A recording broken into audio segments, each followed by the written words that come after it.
Hey guys, it's Margie the Bootleg Knitter, and yes, I'm sitting on my floor because, like I said, I don't do editing. I don't know how to do any of that. And once I start my video, I use my phone. I can't flip the camera. So this is really just the easiest way to do this. Here's my little Annie. So I wanted to share with you today one of my Canadian wheels. Now, in the background over there, you will see my Canadian production wheel. That is one of the largest wheels I have. If you do not count my walking wheels, that is the largest wheel I have. The second largest wheel I have is another Canadian wheel, and this is called a Bisson wheel. There were two brothers that made these wheels. It's B-I-S-S-O-N, and yes, I know Miss Annie. Yes, I know. Annie's saying hi. Hello, baby girl. And it looks very similar. When people first see this, they go, oh, it's a Canadian production wheel, but it's not. It's a Bisson wheel. And what makes this totally different is, first of all, on the bottom over here, you will see it's wood. On the Canadian production wheel, this piece is iron. Also, on a Canadian production wheel, this piece right here would be a tilt tension.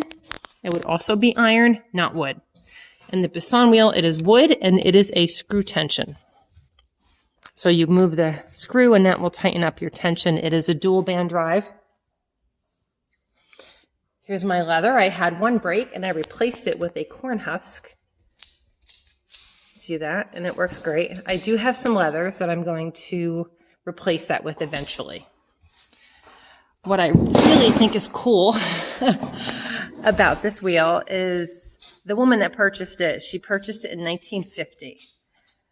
And she was, she's getting older, downsizing, so she decided to sell it, and I purchased it from her. And she says that she bought it in an antique store in 1950, and she put it in her corner because she was not a spinner, not a fiber person. It was just for decoration.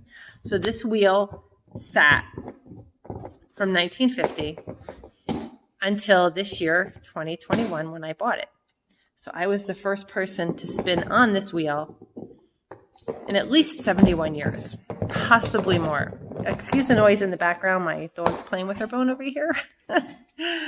Never a dull moment in this house here. So when I spin on these, the first time I spin, it's just like such an amazing feeling. Like, oh my God, no one else has spun on this wheel, in 71 years at least, possibly more. And that's what I think is so cool. There's grooves on the wood where the lady, I'll show you over here, lady or guy, who knows. I'll show you over here. There's actually a groove on the wood right here where the yarn would come, the fiber would come across from the orifice and come across. And it was done so often that it actually made a groove in the wood. So when I use these wheels, to me, it's part of the history of these beautiful spinning wheels. And when I fix them up, and I leave all the little dings, but fix up the major stuff, I feel like I'm saving history. And to me, that's what's so exciting about these. And today's really the first time that I've spun on it. And I just spun a little bit of where is it? It's over here somewhere. I spun a little bit of yellow. See, this is a 2-ply. You see how thin it spins. Because of the big wheel, it makes some nice thin yarn really, really quick. And I'm going to use this for embroidery thread for a pair of mittens. Because what I like to do with my mittens is after I knit them, I embroider them with cross stitch. So this is a pair of mittens for someone.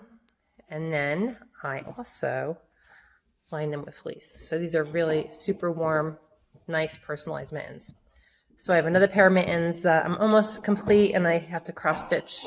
So I needed some yellow embroidery thread because I'm making butterflies on them. So that's what I did today. This is the first time I've spun on this. I just got this not too long ago.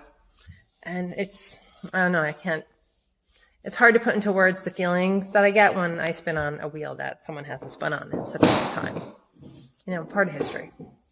So I probably won't do another video maybe till, maybe for Christmas. I don't know. So have a great Thanksgiving. Okay? And this is the Bootleg Knitter.